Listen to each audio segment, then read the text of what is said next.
Hi friends, आप सभी लोगों को आपके अपने YouTube channel agriculture tricks by NK में हार्दिक स्वागत करते हैं। जैसा कि आप लोगों को पता है कि एग्रीकल्चर से रिगार्डिंग कोई भी ट्रिक वगैरह होती है, नया अपडेट आता है तो हम आप लोगों को वीडियो के माध्यम से प्रोवाइड करवाते रहते हैं। तो आज इसी कड़ी के अंतर्गत जो मैं बात करने वाला हूँ वो आपके जो अपनी टेस्ट सीरीज़ चल रही है संडे की संडे। तो मैं कल किसी कारणवश में ऑनलाइन नहीं आ पाया 5 बजे, तो इस वजह से मैं ये रिकॉर्डेड वीडियो डाल रहा हूँ जिसके अंतर्गत आपको 100 क्वेश्चन मिलेंगे। पर्टिकुलर एकदम जो सुपरवाइजर के हिसाब से ही पूरे क्वेश्चन देखने को मिलेंगे। चलिए अपन विदाउट किसी टाइम वेस्ट के अपन स्टार्ट करते हैं इन क्वेश्चनों को। तो क्वेश्चन नंबर 1 है आपके सामने, निम्न में से कौन सा स्वर संधि का उदाहरण है? तो चिदाकाशा, चिदाकाश या सड़ानन, हिमालय, सदुपदेश। तो इसका राइट आंसर बताइएगा फ्रेंड्स। तो आई होप आप सभी लोगों ने इसका राइट आंसर सोच लिया होगा कि जो फर्स्ट वाले का आंसर होगा वो क्या हो जाएगा आपका, हिमालय। अगर मैं नेक्स्ट क्वेश्चन की बात करूँ, दिए गए शब्दों में से कौन से शब्द में दीर्घ स्वर संधि नहीं है? तो कौन से में नहीं है? विद्यार्थी में नहीं है, धर्माधर्म में नहीं है, सत्यार्थी में नहीं है, स्वागत में नहीं है। तो इसके अंतर्गत आप लोगों को पता है कि जो सु प्लस आगत होता है वो दीर्घ संधि के अंतर्गत नहीं आता है। तो ऑप्शन नंबर डी इसका क्या हो जाएगा, इसका राइट आंसर हो जाएगा। चलिए नेक्स्ट क्वेश्चन की ओर बढ़ता हूँ मैं। नेक्स्ट क्वेश्चन आप लोगों के सामने है ऑप्शन नंबर 3। क्वेश्चन नंबर 3 की मैं बात करूँ तो क्वेश्चन नंबर 3 है आप लोगों के सामने, इनमें से किस विकल्प में सभी शब्द क्रमधारी समास के उदाहरण हैं? तो क्रमधारी के उदाहरण कौन कौन से हैं? तो ऑप्शन नंबर 1 है नीलोत्पल या चरणारविंद या कमल नयन। तो ये आपके क्या है कि सभी के सभी क्रमधारी के हैं या नहीं है?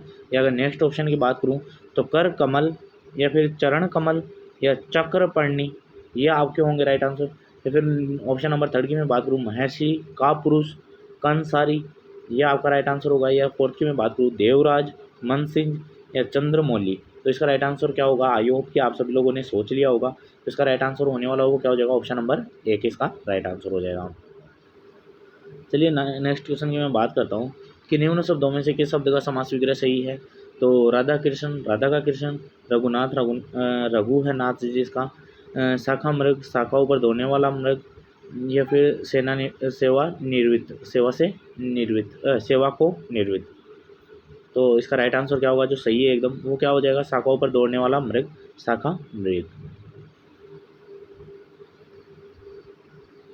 चलिए नेक्स्ट क्वेश्चन की ओर बढ़ता हूँ मैं।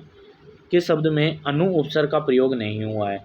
तो अन्वेषण या अनुज्ञ, अनुदेश, अनुदार। तो इनके अंतर्गत बताइए कि कौन से में अनु उपसर्ग का प्रयोग नहीं हुआ है?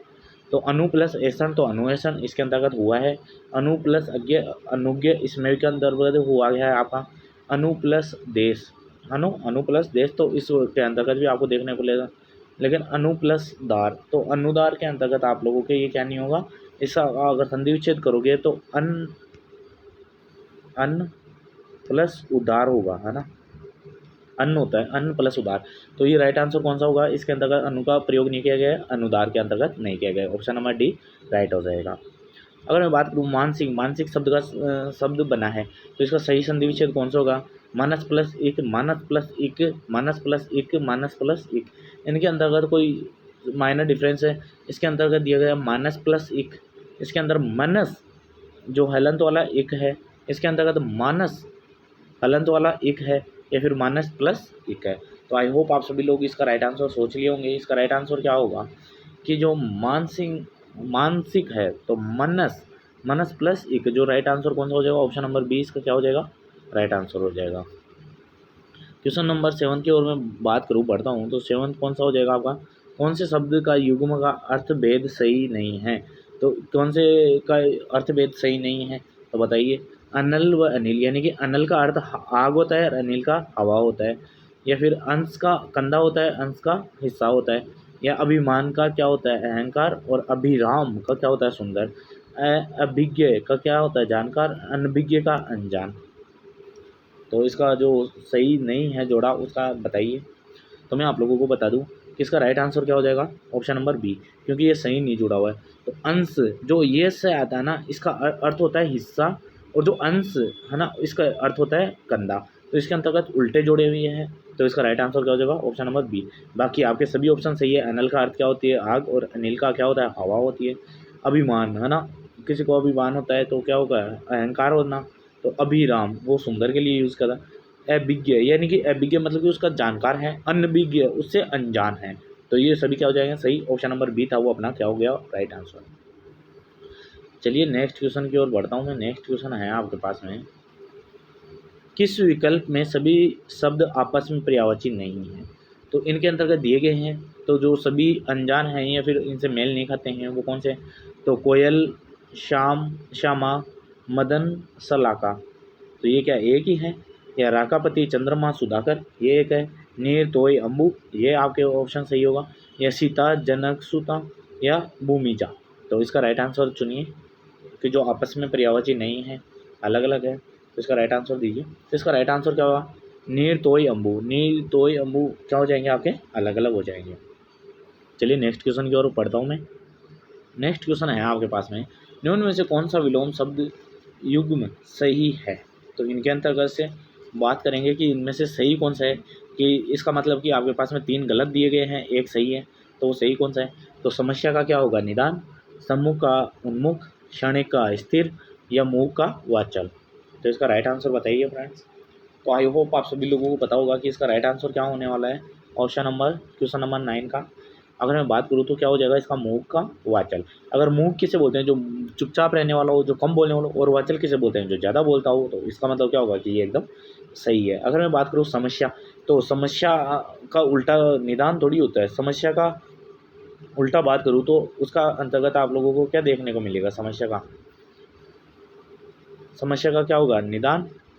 और इसके अलावा मैं बात करूँ सम्मुख का क्या होगा आपका विमुख, सम्मुख का क्या होगा विमुख। अगर क्षणिक का बोलूँ तो क्षणिक का क्या होता है आपका शाश्वत, क्षणिक का क्या होता है आपका शाश्वत।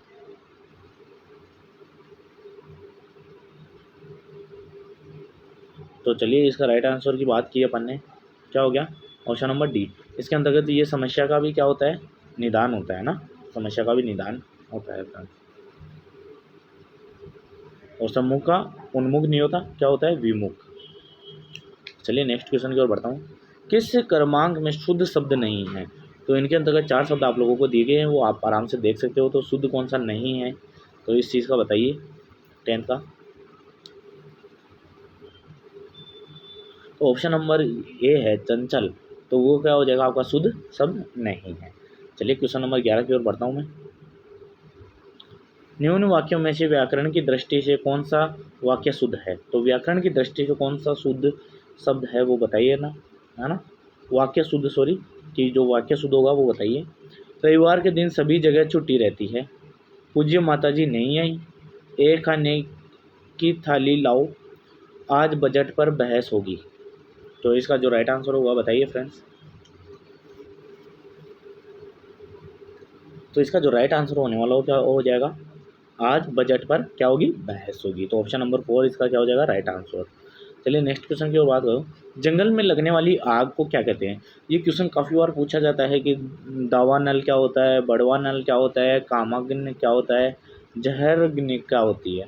तो आप ये होप आप सभी इनको चारों को एक्सप्लेन करेंगे, लेकिन उससे पहले आप मेरे को एक बार आंसर दे दीजिए कि जंगल में लगने वाली आग को क्या कहते हैं। तो आई होप आप सभी लोगों ने इसका राइट आंसर सोच लिया होगा कि दावा नल को ही क्या बोलते हैं जंगल में लगने वाली आग। दावा नल को क्या बोलते हैं जंगल में लगने वाली आग बोलते हैं। अगर मैं बताऊं कि जो दाव का मतलब क्या होता है जंगल, दाव का मतलब क्या होता है जंगल। अगर मैं बात करूं बड़ वानल, जो अगर आपका बड़ वानल आता है तो वो कौन सी होती है कि समुद्र की आग, है ना, समुद्र की आग। अगर काम अग्नि, तो काम किसी भी काम करने की अग्नि, है ना, काम की अग्नि। अगर जहर अग्नि तो जहर की अग्नि, है ना। तो आई होप आप समझ गए होंगे इसी चीज़ को। तो अगर मैं बात करूँ आपके सामने जो शासन तंत्र के लिए जो अंग्रेजी शब्द का प्रयोग होता है तो वो कौन सा होता है। तो चारों ऑप्शन आपके सामने हैं, तो एक बार राइट आंसर आप चयन कीजिए। तो शासन तंत्र के लिए जो अपन यूज़ लेते हैं तो वो कौन सा लेते हैं, ऑप्शन नंबर 4 इसका क्या हो जाएगा राइट आंसर हो जाएगा ब्यूरोक्रेसी।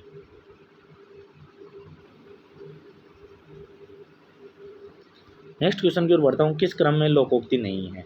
तो लोकोक्ति आपको पहचानना आना चाहिए कि कौन सी लोकोक्ति होती है या कौन से मुहावरे होते हैं। तो चलिए बताइए, हाथ कंगन को अर्सी क्या, या फिर ऑप्शन नंबर बी है चचुंदर के सिर चमेली का तेल, ऑप्शन नंबर सी है कलेजे पर सांप लौटना, ऑप्शन नंबर डी है मुल्ला की दौड़ मस्जिद तक। तो राइट आंसर दीजिए इसका कि लोकोक्ति नहीं है। तो मैं आप लोगों को बता दूं, मुहावरे होते हैं ना, उनकी लास्ट के शब्द में क्रिया के अंत में क्या आएगा, ना आएगा।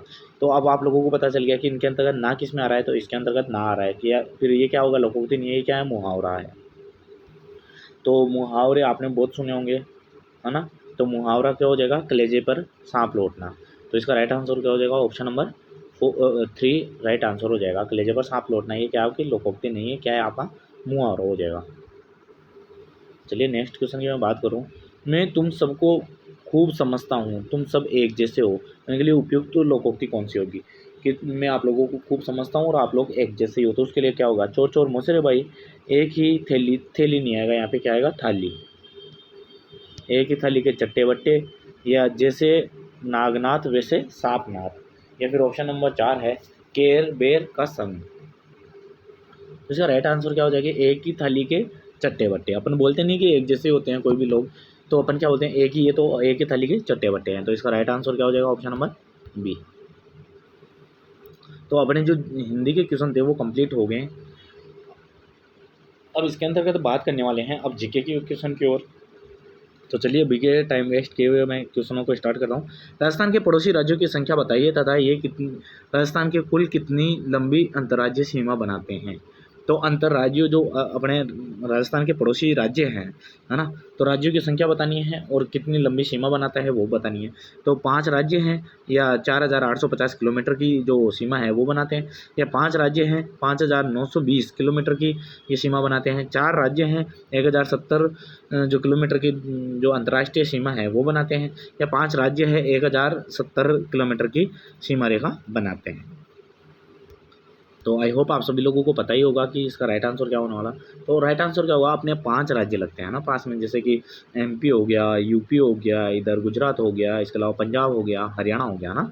तो ये क्या हो गया, 5 राज्य लगते हैं। तो और जो लंबाई होती है अंतर्राज्यीय सीमा की क्या होगी आपकी अपनी 4850, और इसके अलावा अगर अंतर्राष्ट्रीय की बात करूँ तो वो क्या लगती है 1070। तो आई होप कि इसका राइट आंसर क्या हो जाएगा, ऑप्शन नंबर ए इसका क्या हो जाएगा, राइट आंसर हो जाएगा। चलिए नेक्स्ट क्वेश्चन की मैं बात करता हूँ। नेक्स्ट क्वेश्चन है आप लोगों के सामने, राजस्थान का कौन सा भौतिक प्रदेश खाद्यान्न का कटोरा कहलाता है ना। तो जिला नहीं पूछा है मैंने, खाद्यान्न का कटोरा पूछा है। तो खाद्यान्न का कटोरा किसे कहते हैं, किस भौतिक प्रदेशों को कहते हैं, पश्चिमी रेतीला मैदान, या अरावली पर्वतीय प्रदेश, या दक्षिणी पूर्वी पठारी प्रदेश, या पूर्वी मैदानी प्रदेश। तो जल्दी से इसका राइट आंसर सोचिए और एज्यूम कीजिए कि हाँ कौन सा होगा इसका राइट आंसर, फिर हम आप लोगों को बताते हैं। तो इसका राइट आंसर होगा फ्रेंड्स, वो क्या, वो पूरी मैदानी प्रदेश को अपन क्या कहते हैं, खाद्यान्न का कटोरा कहते हैं। तो ऑप्शन नंबर डी इसका क्या होगा, राइट आंसर हो जाएगा। चलिए नेक्स्ट क्वेश्चन की ओर बढ़ता हूँ। निम्न में से कौन सा विकल्प गलत है। तो उड़िया का पठार सिरोही में है, बोमट का पठार डूंगरपुर में है, लासड़िया का पठार चित्तौड़गढ़ में है, या पिंडमांटन का पठार कहाँ है, राजसमंद के अंतर्गत है। तो राइट आंसर का जल्दी से सोचिए इसका राइट आंसर क्या होगा। तो 18वें का जो राइट आंसर होगा वो क्या हो जाएगा, लासड़िया का पठार। तो लासड़िया का पठार कहाँ है, चित्तौड़गढ़ में नहीं है। तो चित्तौड़गढ़ में नहीं है तो फिर कहाँ पे है, ये कहाँ है आपका, उदयपुर में।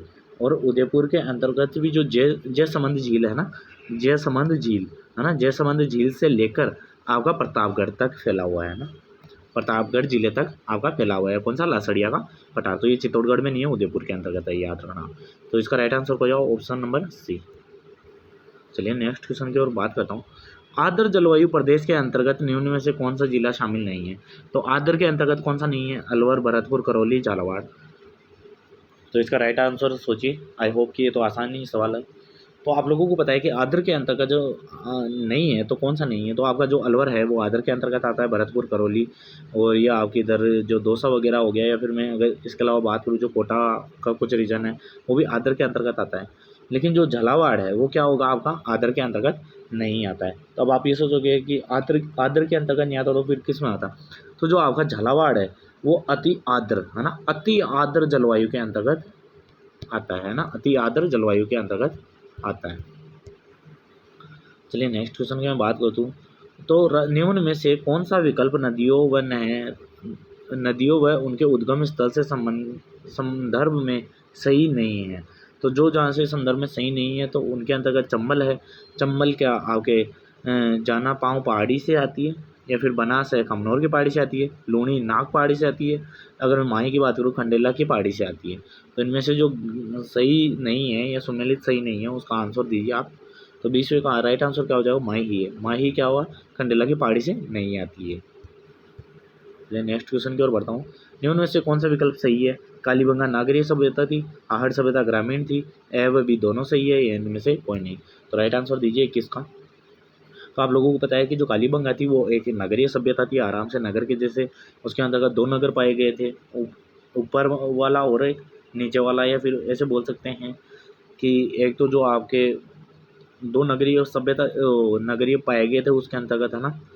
और अगर मैं बात करूँ आहड़ की, तो आहड़ के अंतर्गत जो ये मिला था अपने को जो सभ्यता थी, इसके अंतर्गत ग्रामीण सभ्यता थी, है ना। और इसके अंतर्गत एक साथ रहने के भी जो आपके वो मिले हैं अवशेष, या फिर मैं बात करूँ कि उनको ऐसा जांचा गया है कि सब एकदम संयुक्त परिवार के रूप में रहते थे।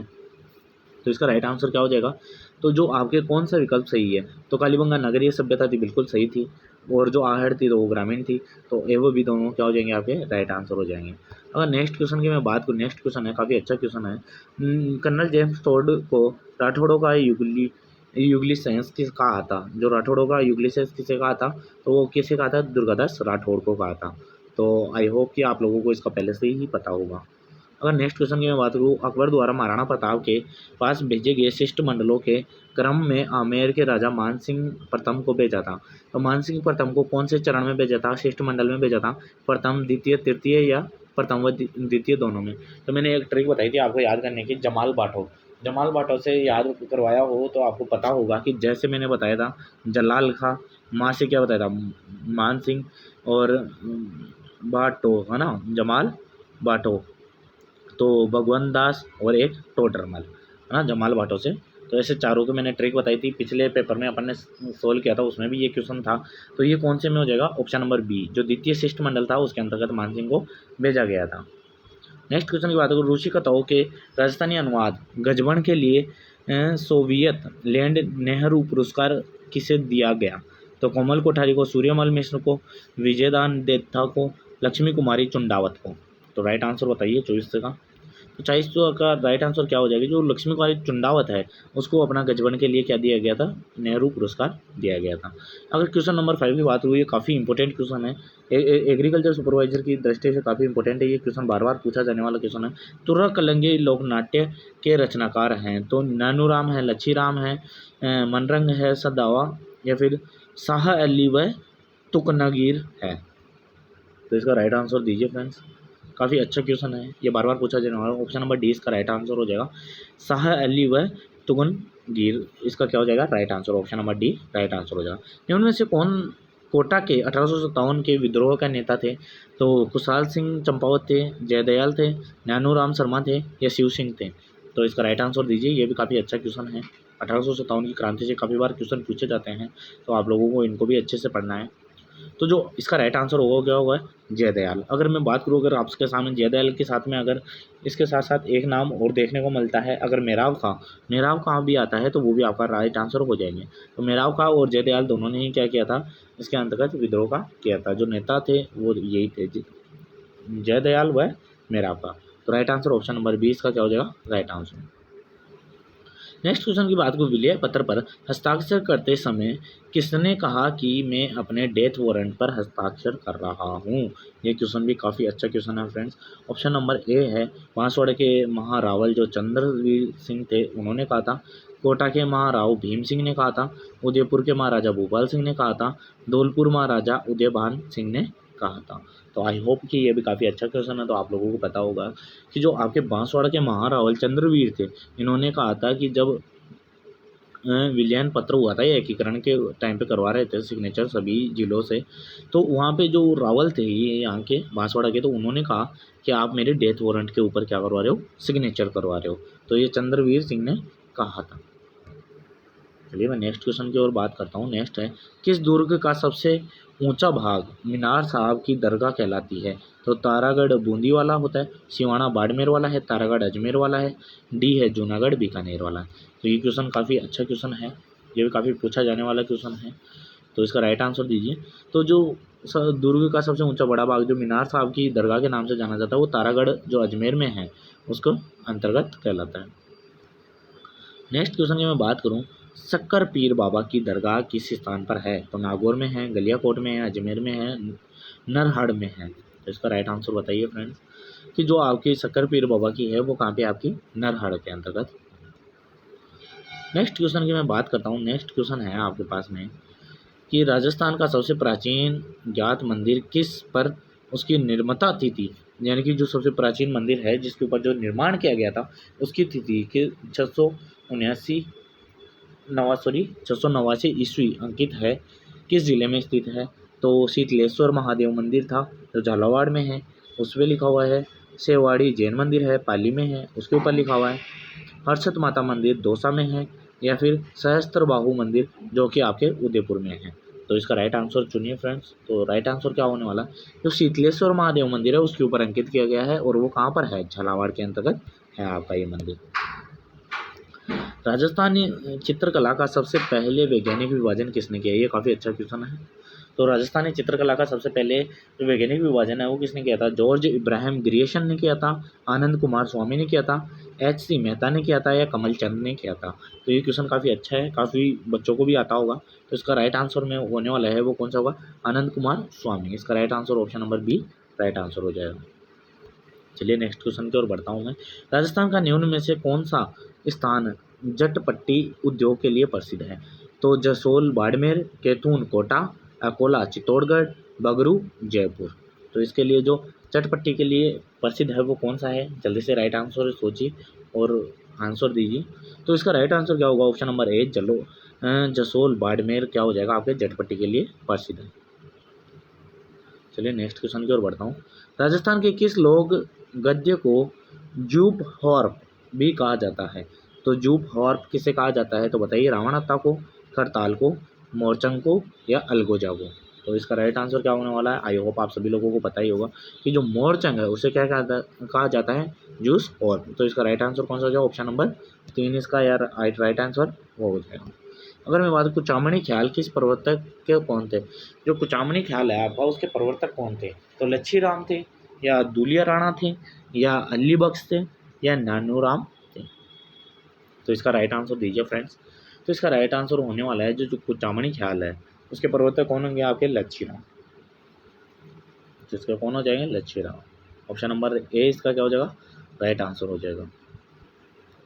चलिए मैं नेक्स्ट क्वेश्चन की बात करता हूँ कि संप्रदाय व उनकी पीठ संबंध में निम्न में से कौन सा युग्म गलत है? तो आपके पास में यहाँ पे संप्रदाय दी गई है और यहाँ पे उनकी पीठ स्थित है।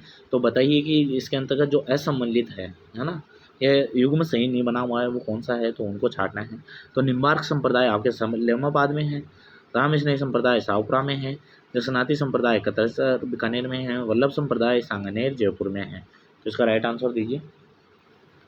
तो आई होप आप सभी लोगों को पता है कि निम्बार्क संप्रदाय आपके सलेमाबाद के अंतर्गत है, राम स्नेह संप्रदाय वो भी आपके शाहपुरा में है, जसनाती संप्रदाय कतरेसर के अंतर्गत है, लेकिन वल्लभ संप्रदाय है वो सांगानेर के अंतर्गत नहीं है। तो अब आप लोगों के सामने क्वेश्चन आता है कि वल्लभ संप्रदाय कहाँ है या उसकी पीठ कहाँ है? तो नाथद्वारा राजसमंद में है ना, नाथद्वारा राजसमंद, ये भी याद रखना ना, राजसमंद के अंतर्गत है, नाथद्वारा राजसमंद के अंतर्गत।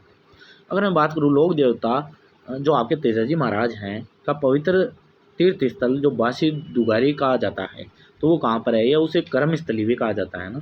तो ऑप्शन नंबर फर्स्ट है नागौर में, ऑप्शन नंबर सेकंड है बूंदी में, ऑप्शन नंबर 3 है अजमेर में, ऑप्शन नंबर 4 है बीकानेर में। तो इसका राइट आंसर सोचिए फ्रेंड्स कि इसका राइट आंसर क्या होने वाला है। तो इसका राइट आंसर होने वाला है जो आपकी बासी दुगारी स्थान है वो कहाँ पर है? बूंदी के अंतर्गत स्थित है। और इसको ही अपन क्या बोलते हैं? जो आपके तेजाजी की कर्मस्थली भी इसे ही बोला जाता है, बूंदी को।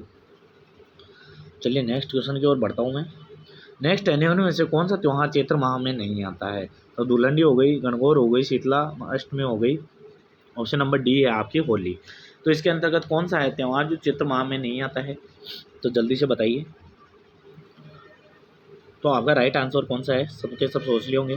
तो होली है वो क्या होगा आपके चैत्र माह के अंतर्गत नहीं आती है। तो अब आप लोगों को लगेगा कि होली चैत्र माह में नहीं आती है तो फिर कब आती है? तो मैं बात करूँ होली की तो वो आती है फाल्गुन पूर्णिमा को। तो और ये आप लोगों को पता ही होगा फाल्गुन के अंतर्गत ही क्या आती है आपके होली। तो फाल्गुन पूर्णिमा को आती है। फाल्गुन के कई गाने भी सुने होंगे तो उससे भी आपको आसानी से याद आ सकते हैं अगर होली का थोड़ा बहुत आइडिया हो तो फाल्गुन पूर्णिमा को होली आती है, तो इसका मतलब है कि चैत्र माह में नहीं आता, तो होली नहीं आएगा। अगर मैं बात करूँ आपकी दुल्हनडी है तो वो कब आती है, तो ये आपके कब आएगी कि जो आपकी दुल्हनडी है वो चैत्र कृष्णा एकम को ना, चैत्र कृष्णा एकम को। अगर मैं बात करूँ गणगौर की, तो गणगौर भी आपके क्या होता है चैत्र कृष्णा 1 से 3 तक, चैत्र कृष्णा 1 से 3 तक। अगर मैं बात करूँ कि अगर शीतलाष्टमी, तो आपकी जो शीतलाष्टमी होती है वो क्या आती है चैत्र कृष्णा अष्टमी को, चैत्र कृष्णा अष्टमी। और इसका सबसे अच्छा मेला कहाँ पड़ता है, जयपुर के अंदर चाकसू के अंतर्गत सबसे बड़ा भव्य मेला आयोजन किया जाता है। तो नेक्स्ट क्वेश्चन की ओर मैं बढ़ता हूँ, निम्न में से कौन सा आभूषण महिलाओं के द्वारा कमर पर नहीं पहना जाता है, तो तागड़ी हो गई, कंदोरा हो गया, तेधड़ हो गया या सटका हो गया। तो इसका राइट आंसर दीजिए फ्रेंड्स कि राइट आंसर कौन सा होने वाला है। तो 38 का राइट आंसर क्या होगा, तेधड़ है वो आपके क्या हो जाएगा, राइट आंसर हो जाएगा। नेक्स्ट क्वेश्चन की मैं बात करूँ 39 की, ग्रास्य जनजाति मुख्यतः किस जिले में पाई जाती है, तो बारां में, सिरोही में, अलवर में, दौसा में। तो इसका राइट आंसर होने वाला है, आप सोच लीजिए फ्रेंड्स, सबके सब सोच लिए होंगे। तो इसका राइट आंसर क्या हो जाएगा, सिरोही के अंतर्गत। जो सबसे ज़्यादा ग्रास्य जनजाति है वो कहाँ पाई जाती है, सिरोही के अंतर्गत पाई जाती है। निम्न में से राजस्थान की किस ऐतिहासिक धरोहर को यूनेस्को की वर्ल्ड हेरिटेज सूची में शामिल नहीं किया गया है, तो जंतर मंतर वेधशाला को जो कि आपके जयपुर में है, चित्तौड़गढ़ का किला इसको, या फिर आमेर की हवेली है, या फिर कुंभलगढ़ का किला। तो आप लोगों को मैं बता दूं कि जो आपकी ऐतिहासिक धरोहर के अंतर्गत जो वर्ल्ड यूनेस्को ने वर्ल्ड हेरिटेज के अंतर्गत सूची में शामिल नहीं किया गया है वो कौन सा हो जाएगा, आमेर की हवेलियाँ। हवेलियों को आपके इसके अंतर्गत शामिल नहीं किया गया, लेकिन आमेर का किला है उसको क्या किया गया है, शामिल किया गया है। नेक्स्ट क्वेश्चन की मैं बात करूँ, निम्न में से मनुष्य ने सर्वप्रथम खाद्यान्न फसल की खेती शुरू की। तो ये अपने अब जो जीके के क्वेश्चन थे वो अपने कंप्लीट हो चुके हैं। अब मैं क्वेश्चनों की बात करूँगा वो आ जाएंगे आपके एग्रीकल्चर के। तो निम्न में से मनुष्य ने सर्वप्रथम किसकी खेती या फसल,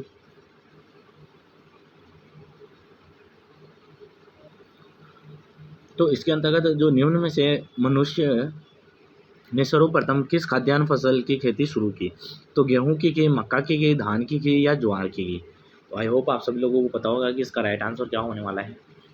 अब अपने को आधी घंटा हो चुका है तो ज़्यादा वीडियो लंबा ना हो इसलिए मैं कोशिश करूंगा कि जल्दी जल्दी अपन इन क्वेश्चनों को सोल्व करें। तो गेहूं की खेती क्या की थी, इसने सर्वप्रथम स्टार्ट की थी। अगर मैं बात करूं फेलेरिस माइनर है तो 1000 दानों का वजन तो क्या होगा, तो या फिर अगर मैं बात करूं जो आपका इसका टेस्ट वेट होता है वो कितना होता है फेलेरिस माइनर का, तो वो क्या हो जाएगा 1000 दानों का। 1000 दानों का मतलब ही क्या होता है कि टेस्ट वेट। अगर मैं सीड इंडेक्स की बात करूँ तो वो क्या होती है 100 दानों का वजन।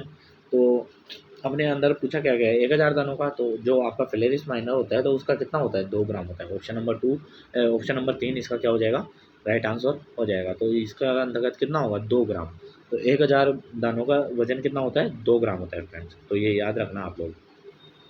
चलिए फिर नेक्स्ट क्वेश्चन की ओर बात करूँ, मरुबहार किस्म है उड़द की है, अरहर की है, मूंग की है या मोठ की है। तो आई होप सभी लोगों को पता होगा मरु है वो आपकी किसकी हो जाएगी, मोठ की उन्नत किस्म हो जाएगी। नेक्स्ट क्वेश्चन की बात करूँ, फसलों के विकास के लिए सर्वाधिक उपयुक्त प्रकाश होता है तो लाल वाला प्रकाश होता है, अवरक्त होता है, नीला होता है या हरा होता है। ये आपने फिजियोलॉजी के अंतर्गत भी काफ़ी अच्छे से पढ़ा होगा, अगर पढ़ा है तो आपने। तो फसलों के विकास के लिए सर्वाधिक उपयुक्त प्रकाश होता है वो कौन सा होता है, लाल रंग का प्रकाश सबसे उपयुक्त होता है, अच्छा प्रकाश संश्लेषण होता है इसके अंतर्गत। अगर नेक्स्ट क्वेश्चन की मैं बात करूँ सोड सीडलिंग है ना, सोड सीडलिंग का अर्थ क्या होता है, न्यूनतम भू परिष्करण, मृदा संवहन या मृदा अलोडन या शून्य भू परिष्करण। तो इसका राइट आंसर दीजिए। तो 425 का राइट आंसर क्या होने वाला है, तो जो शून्य भू परिष्करण है या जीरो टिलेज है वो क्या हो जाता है आपके सोड सीडलिंग भी कहते हैं या इसके अंतर्गत रखा जाता है। नेक्स्ट क्वेश्चन में बात करूँ बाजरे के प्रमाणित बीज उत्पादन के लिए पृथक दूरी कितने रखते हैं, तो बाजरे के जो प्रमाणित बीज उत्पादन के लिए कितनी पृथक दूरी रखी जाती है, 400 मीटर, 200 मीटर, 800 मीटर या 100 मीटर। तो इसका राइट आंसर होने वाला है वो ऑप्शन नंबर बी 200 मीटर है जो प्रमाणित बीजों की पृथक्करण के लिए दूरी रखी जाती है आपके बाजरे के अंतर्गत 200 मीटर। तो ऑप्शन नंबर बी इसका क्या हो जाएगा, राइट आंसर। निम्न में से कौन सा युग्म सम्मिलित नहीं है, मैग्नीशियम पुरानी पत्तियों में नसों में या लोहे की नई पत्तियों की नसों में, तांबा नई पत्तियों व पीली नसों में, मैग्नीज पुरानी पत्तियों में पीली नसें। तो सही सम्मिलित नहीं है आपके सामने इधर जो आपके न्यूट्रिएंट है जो दिए गए हैं पोषक तत्व और इनकी कमी के लक्षण वो बता रहे हैं इसके अंतर्गत। इसका राइट आंसर सही सुमेलित नहीं है, वो ऑप्शन नंबर डी इसका राइट आंसर हो जाएगा 46 का, क्योंकि मैग्नीशियम पुरानी पत्तियों में पीला रंग मैग्नीज के कारण नहीं होता, या फिर मैं बात करूँ एफ आयरन के कारण भी नहीं होता, क्योंकि एफ आयरन या तांबे की मैं बात करूँ तो इसके अंतर्गत दिया गया है फ्रेंड्स कि क्वेश्चन मैग्नीशियम के कारण पुरानी पत्तियों में नशे होती है। हाँ बिल्कुल, लोहे में नई पत्तियों के अंतर्गत अगर मैं बात करूँ तांबा नई पत्तियों पीली में, और मैग्नीज होता है वो पुरानी पत्तियों में पीली नशे। हाँ तो ये इसके अंतर्गत राइट आंसर हो जाएगा ऑप्शन नंबर डी। और नेक्स्ट क्वेश्चन की मैं बात करूँ, मध्यम सिंचाई परियोजना में कृषि योग्य कमान क्षेत्र कौन सा है? तो जो मध्यम सिंचाई परियोजना होती है उनके अंतर्गत जो कृषि योग्य कमान होती है, तो कितने एरिया का हेक्टेयर का एरिया होना जरूरी है? तो उनके अंतर्गत होना चाहिए तो 2000 से 1000 हेक्टेयर, 10,000 से 15,000 हेक्टेयर, या 15,000 से 20,000 हेक्टेयर, या 20,000 से 25,000 हेक्टेयर। तो जो मध्यम सिंचाई वाली आती है उसके अंतर्गत जो राइट आंसर होगा वो बताइए फ्रेंड। तो 48 का right answer option number A 2000 से 10,000 हेक्टेयर के अंतर्गत आता है। नेक्स्ट क्वेश्चन की मैं बात करूँ, काफ़ी अच्छा क्वेश्चन है। तारामीरा की शुद्ध फसल की बीज दर कितने केजी हेक्टेयर लगभग होती है? तो 2 किलो, 5 किलो, 8 किलो, 10 किलो। तो आपको लोगों को पता ही होगा कि तारामीरा की जो बीज दर होती है वो कितनी होती है? 5 किलो। और इसके साथ साथ ही बाजरे की भी बीज दर होती है वो कितनी होती है आपके? 5 किलो। निम्न में से असंगत को छांटिए कि जो समान या संगत नहीं है या सही नहीं है। तो मक्का मंडी आपका निम्बोहड़ा जो चित्तौड़गढ़ में है वहाँ पे है। गाजर मंडी आपके सदुवाली गंगानगर के अंतर्गत है। जीरा मंडी जैसलमेर के अंतर्गत है। प्याज मंडी रसीदरपुर सीकर के अंतर्गत है। तो आई होप आप सभी लोगों को पता है कि जो मक्का मंडी है निम्बोड़ा चित्तौड़गढ़ में ही है। गाजर मंडी है वो आपके क्या है? साधु वाली गंगानगर के अंतर्गत है। तो ये अपने पास में सही हो गया। अगर असंगत की बात करूँ जीरा मंडी है, तो जीरा मंडी है वो आपके क्या है? नागौर या फिर मेड़ता सिटी, जो आपकी मेड़ता सिटी में है। मेड़ता सिटी नागौर में है। तो जीरा मंडी क्या होगी? मेड़ता सिटी नागौर में। और प्याज मंडी है वो आपके क्या होगी? रसीदरपुर सीकर के अंतर्गत ही है आपकी प्याज की मंडी। तो ऑप्शन नंबर 3 इसका क्या हो जाएगा? राइट आंसर हो जाएगा। नेक्स्ट क्वेश्चन की मैं बात करूँ वह है तिलहनी फसल जो रबी खरीफ और जायद तीनों फसलों में प्राप्त की जा सकती है। तो इनमें से जो तारामीरा, सूरजमुखी, सोयाबीन या उपरोक्त सभी, तो ये 3 ऑप्शन हैं आप लोगों के पास में, या 4 ऑप्शन हैं जिनकी मैं बात करूँ। तो कौन सी क्रॉप है जिनको खरीफ, रबी और जायद तीनों फसलों में प्राप्त किया जा सकता है? तो तारामीरा है, सूरजमुखी है, सोयाबीन है, या उपरोक्त सभी है। तो इसका राइट आंसर क्या है कि जो आपके सूरजमुखी है उसको किसी भी सीजन के अंतर्गत अपन आराम से उगा सकते हैं। चलिए नेक्स्ट क्वेश्चन की मैं बात करूँ, कोटा में ग्लोबल राजस्थान एग्रीटेक मीट का आयोजन किया गया था। तो 1 मई से 3 मई 2017 को, 21 से 23 जुलाई 2017 को, 24 से 26 मई 2017 को, 1 से 3 जून 2017 को। तो आई होप आप सभी लोगों को पता होगा ये करंट यानी कि ठीक अच्छा क्वेश्चन है। ये एक बार पूछा भी गया क्वेश्चन है पहले भी। तो 52 का जो राइट आंसर होगा वो क्या हो जाएगा? 24 से 26 मई 2017 के अंतर्गत जो आपका ग्लोबल राजस्थान एग्रीटेक मीट था वो आयोजन किया गया था। कहाँ पे? कोटा के अंतर्गत। तो आप लोगों को ये भी याद रखना है कोटा में गया। देश का पहला जैविक खेती अनुसंधान केंद्र राजस्थान के किस जिले में स्थित है? जो देश का पहला जैविक खेती अनुसंधान केंद्र है जो राजस्थान के किस जिले में स्थित है? तो वो आपके कोटा में है, झालावाड़ में है, डूंगरपुर में है, उदयपुर में है। तो इसका राइट आंसर बताइए फ्रेंड्स। इसका राइट आंसर क्या होने वाला है 53 का? तो 53 का जो राइट आंसर हो जाएगा वो क्या हो जाएगा आपका? झालावाड़ के अंतर्गत स्थित है। और झालावाड़ के अंतर्गत भी जो आपका 7 फरवरी 2017 के अंतर्गत स्थापित किया गया था। इसके अलावा मैं बात करूँ जो जैविक खेती के अंतर्गत आता है वो अपना तीसरा स्थान आता है। चलिए नेक्स्ट क्वेश्चन की मैं बात करता हूँ, प्रदेश का पहला गर्ल्स एग्रीकल्चर कॉलेज कहाँ खोले जाना प्रस्तावित है ना? प्रदेश का पहला गर्ल्स एग्रीकल्चर कॉलेज कहाँ खोला जाना प्रस्तावित है? 12, जयपुर, अजमेर, भरतपुर। तो इसका राइट आंसर बताइए। तो 54 का जो राइट आंसर होगा फ्रेंड्स वो क्या हो जाएगा आपका? 12 राइट आंसर हो जाएगा। राज्य की पहली जैविक मंडी किस जिले में खोली गई है? तो जो जैविक है ना वो मंडी कहाँ पे खोली गई है? तो झालावाड़ में, प्रतापगढ़ में, उदयपुर में, डूंगरपुर में। तो इसका राइट आंसर दीजिए फ्रेंड्स। आई होप कि ये क्वेश्चन अपन पहले भी सोल्व कर चुके हैं 1-2 बार। तो इसका राइट आंसर क्या हो जाएगा? डूंगरपुर। ऑप्शन नंबर डी इसका क्या हो जाएगा? राइट आंसर हो जाएगा। नेक्स्ट क्वेश्चन की मैं बात करूँ, प्रधानमंत्री फसल बीमा योजना की प्रारंभ वर्ष होगा तो 2015 से 16, या 16 से 17, 17 से 18, या 12 से 13। तो इसके अंतर्गत काफ़ी बच्चे कंफ्यूज हो जाएंगे इस क्वेश्चन को देखकर क्योंकि जो आपकी फसल बीमा योजना है आपने कई किताबों के अंदर पढ़ा हुआ है डायरेक्टली 2016 के अंतर्गत, है ना।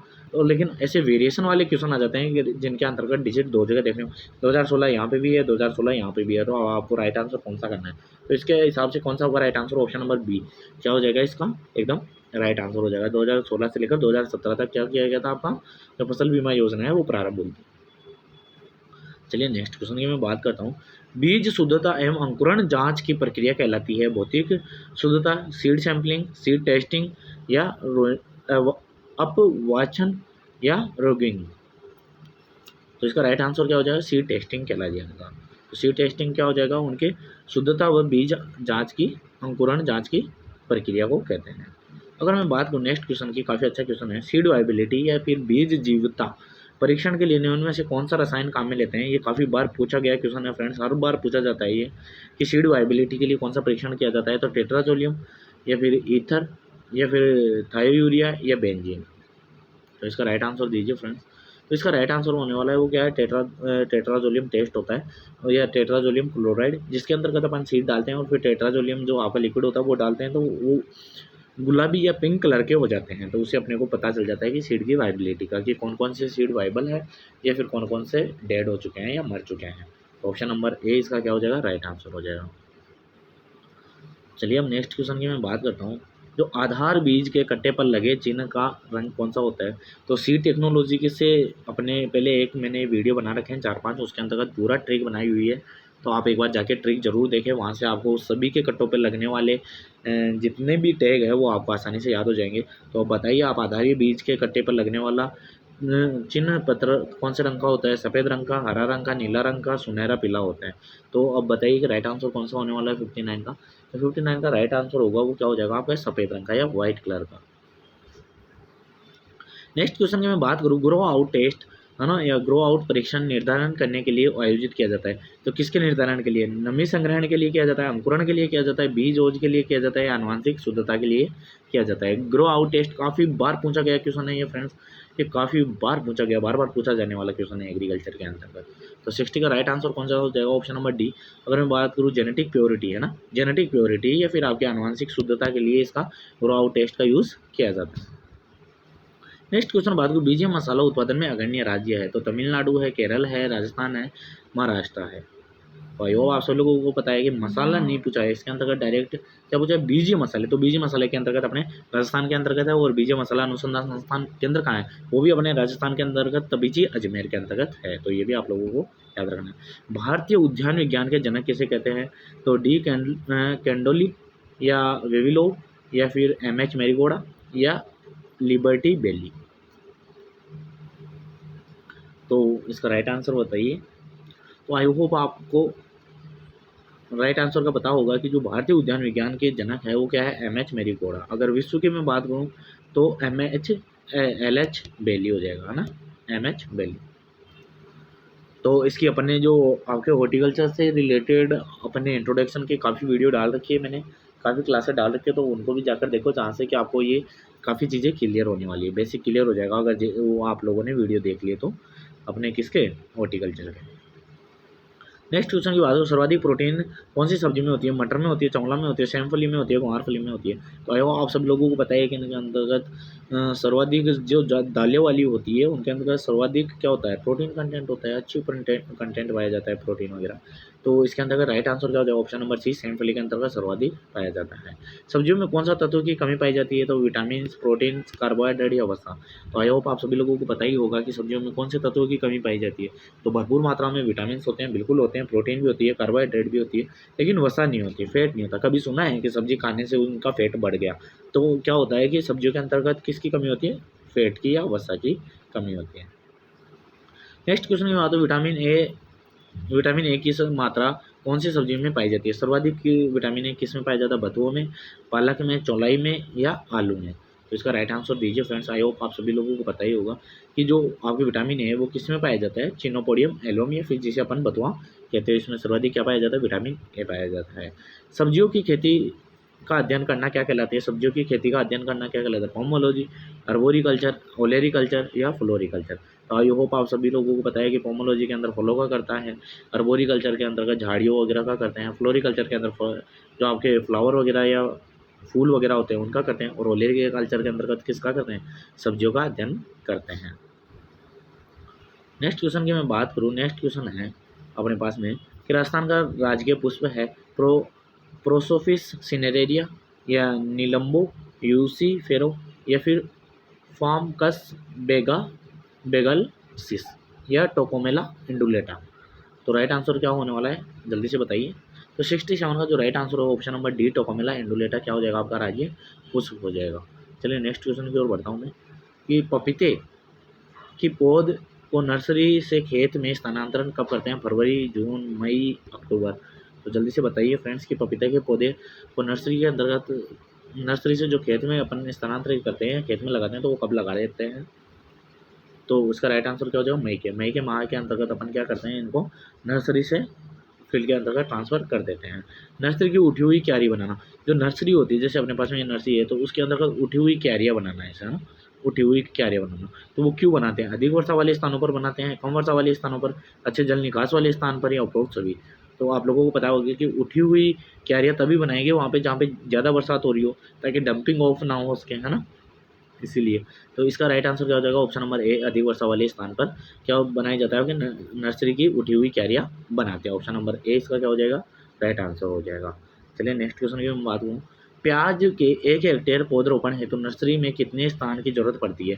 तो जो 1 हेक्टेयर पौधे के लिए तो कितनी दूरी की जरूरत पड़ेगी, तो 100 से 200 मीटर स्क्वायर, या 125 से 200 मीटर स्क्वायर, या 500 मीटर स्क्वायर, या 250 मीटर स्क्वायर। तो आप लोगों को पता होगा कि जो सबसे बड़ी नर्सरी होती है वो किसकी होती है, प्याज की ही होती है। तो आई होप आप सभी लोगों को पता होगा कि मैंने टमाटर का भी पहले बताया था। तो 250 मीटर स्क्वायर किसकी होती है, आपकी प्याज की, सॉरी, टमाटर की होती है। तो प्याज की क्या होती है, सर्वाधिक होती है। तो आई होप आप सभी लोगों को पता ही होगा कि सर्वाधिक जो बड़ी नर्सरी होती है वो किसकी होती है, प्याज की होती है। तो 500 मीटर स्क्वायर इसका क्या रहता है, एरिया रहता है। नेक्स्ट क्वेश्चन की मैं बात करूँ जो आता है, बेर की शुष्क क्षेत्रों हेतु उपयुक्त किस्म है। तो उमरान होगी, मेहरून होगी, गोला होगी, या मूंडिया होगी। ये वैरायटियाँ काफ़ी बार पूछी जाती है आपके से, डायरेक्ट ही ये पूछ लिया जाता है कि जैसे कि मूंडिया वैरायटी किसकी है, मेहरून किसकी है, उमरान किसकी है, गोला किसकी है ना। तो आप लोगों को ये पहले पता होना चाहिए कि बेर की ये काफ़ी फेमस वैरायटियाँ हैं। तो पहले तो आपको ये पता होना चाहिए, और इसके बाद में ये बताइए कि अब शुष्क क्षेत्रों के लिए जो उपयुक्त किस्म होगी वो कौन सी होगी। तो 71 का क्या होगा, जो आपकी गोला वैरायटी है ना, ये काफ़ी फेमस है शुष्क क्षेत्र के लिए उगाने के लिए। अगर मैं नेक्स्ट क्वेश्चन की बात करूँ, छुआरा बनाने हेतु खजूर की कौन सी अवस्था पर तुड़ाई करनी चाहिए, है ना। तो छुआरे बनाने हैं अपने को, तो जो अपने पास में फ्रूट है उसको कौन सी अवस्था पे तोड़ेंगे, गंडोरा में, या डोका स्टेज पर, या डेक स्टेज पर, या पिंड स्टेज पर। तो आई होप आप सभी लोगों को इसका राइट आंसर पता ही होगा कि डोका स्टेज पे अपन किस लिए तुड़ाई करते हैं, अपन जो छुआरा बनाने हेतु, है ना, खजूर से क्या बनाते हैं, छुआरा बनाने हेतु किसके ऊपर तोड़ लेते हैं अपन, डोका स्टेज के ऊपर तोड़ लेते हैं। तो ऑप्शन नंबर बी इसका क्या हो जाएगा, राइट आंसर हो जाएगा। अगर मैं बात करूँ विरलीकरण या थिनिंग किस की क्रिया किस में की जाती है, जो थिनिंग करते हैं वो किस में करते हैं विरलीकरण, तो अनार में करते हैं, आम में करते हैं, केला में करते हैं, पपीता में करते हैं। तो इसका राइट आंसर दीजिएगा फ्रेंड्स। तो 73 का राइट आंसर क्या होने वाला है, तो जो ऑप्शन नंबर ए है, विरलीकरण का मतलब क्या होता है, थिनिंग का मतलब क्या होता है कि जैसे कि अपने पास में कोई गुच्छे में है तो उसको अपन थोड़ा थोड़ा सेपरेट करेंगे ना, तो उसको अलग करेंगे। जैसे कि आपने देखा होगा कि पपीता है, पपीते का ओनली एक ही स्टेम पाया जाता है ना, एक ही तना होता है, तो उसके अंतर्गत तो थिनिंग करने की ज़रूरत ही नहीं है, काफ़ी कम लीव्स आती है। केले के अंतर्गत भी कोई ज़रूरत नहीं होती। आम के अंतर्गत एक ही स्टेम होता है लेकिन अलग अलग लीव्स, अलग अलग शाखाएँ होती हैं, उन पे आती है। लेकिन जो अनार होते हैं तो मल्टी स्टेम निकलते हैं ना, इसके अंतर्गत 2-3 स्टेम निकलते हैं अनार के अंतर्गत, तब उसके अंतर्गत थिनिंग करना जरूरी होता है, विरलीकरण करना जरूरी होता है। तो ये सामान्यतः किसमें की जाएगी, अनार के अंतर्गत। ऑप्शन नंबर ए इसका क्या हो जाएगा, राइट आंसर हो जाएगा। मैं अगर 74 क्वेश्चन की बात करूँ, अमरूद में पौधे रोपण हेतु दूरी रखते हैं तो 6x6 मीटर की, 8x8 मीटर की, 5x5 मीटर, 10x10 मीटर। तो आई होप आप सभी लोगों को पता ही होगा 10x10 मीटर तो आम के अंतर्गत रखी जाती है।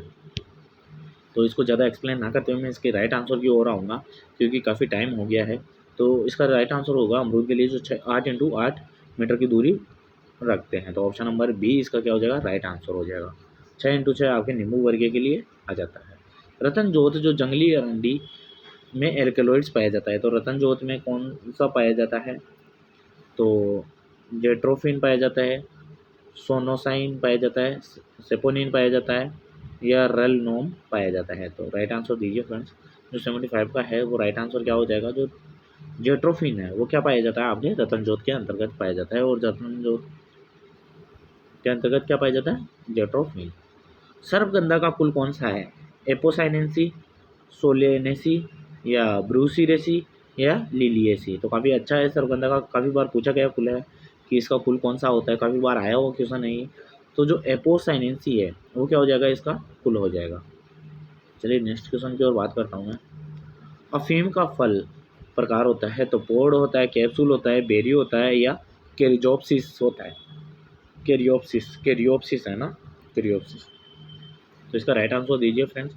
तो जो अफीम है तो उसका फल प्रकार होगा वो क्या हो जाएगा, कैप्सूल हो जाएगा। ये भिंडी के अंतर्गत भी होता है, यही आपके आंवले के अंतर्गत भी पाया जाता है, कैप्सूल प्रकार का ही। और अफीम के अंतर्गत भी कौन सा होगा, कैप्सूल होगा। गुलाब का राष्ट्रीय पंजीकरण प्राधिकरण स्थित है तो बेंगलोर में है, लखनऊ में है, नई दिल्ली में है, चंडीगढ़ में है। आई होप आप सभी लोगों को पता होगा कि इसका राइट आंसर क्या होने वाला है। तो जो आपका नई दिल्ली है, तो जो आपको गुलाब का राष्ट्रीय पंजीकरण प्राधिकरण है वो कहाँ है, नई दिल्ली के अंतर्गत या न्यू दिल्ली के अंतर्गत स्थित। ऑप्शन नंबर सी इसका क्या हो जाएगा, राइट आंसर हो जाएगा। नेक्स्ट क्वेश्चन के बाद ग्लेडियोलस का व्यावसायिक प्रवर्धन है किसके द्वारा होता है, ये क्वेश्चन काफ़ी बार पूछा गया क्वेश्चन है। तो मैं पहले भी इस चीज़ों को नोट करवा चुका हूँ आप लोगों को कि ऐसी चीज़ों को आपको याद होनी ही चाहिए। तो घनकंद के द्वारा होती है, गांठ के द्वारा, बीज के द्वारा, तने की कटाई के द्वारा। तो राइट आंसर बताइए 79 का।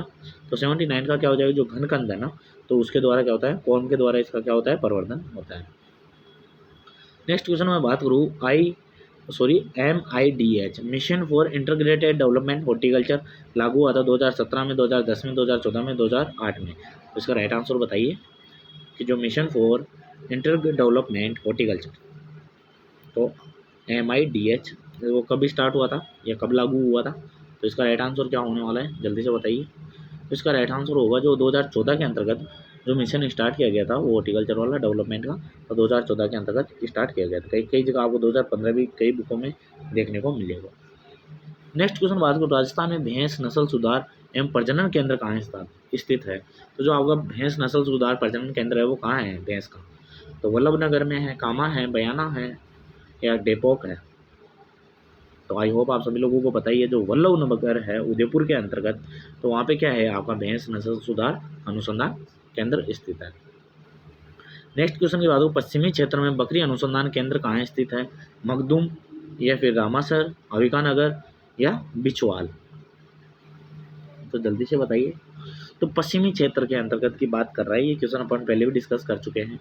तो पश्चिमी क्षेत्र के अंतर्गत कौन सा आता है, जो अविकानगर वाला है, मालपुरा टोंक की तरफ, जो कि आपके मालपुरा टॉप के अंतर्गत। और कौन सा है, भेड़ एवं ऊन अनुसंधान संस्थान, ship and wool research institute. तो ये क्या हो जाएगा, ऑप्शन नंबर सी इसका क्या हो जाएगा, राइट आंसर हो जाएगा।